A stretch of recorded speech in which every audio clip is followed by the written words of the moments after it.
अवधूत चिंतन श्री गुरुदेव दत्त. नमस्कार मंडळी, श्री स्वामी समर्थ. मंडळी, आज रक्षाबंधन आहे. रक्षाबंधन नंतर भाऊ हे 24 तास राखी ठेवतात. काही जण जन्माष्टमीला राखी काढतात, तर काही जण हे पोळ्याला राखी काढतात, तर काही जण वर्षभर राखी ठेवतात. पण सगळ्यात महत्त्वाची गोष्ट म्हणजे राखी कधीही वर्षभर ठेवू नये.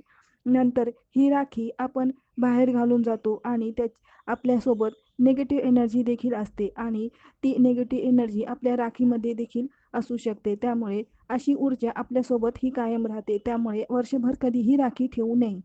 राखीमध्ये नकारात्मक ऊर्जा निर्माण होते. राखी खंडित होऊ लागते, तुटू लागते. म्हणून वर्षभर कधीही राखी ठेवू नये. तुम्ही ती 24 तास ठेवू शकता किंवा जन्माष्टमीपर्यंत तुम्ही ही राखी ठेवावी. राखी एक रक्षासूत्र आहे. त्याचे पावित्र्य हे राखलेच पाहिजे. शक्यतो तुम्ही 24 तासच राखी ठेवावी. नंतर ही राखी कचऱ्यात देखील टाकू नये. कुठेही जमिनीत एक खड्डा करून त्यात तुम्ही ती राखी टाकून देऊ शकता.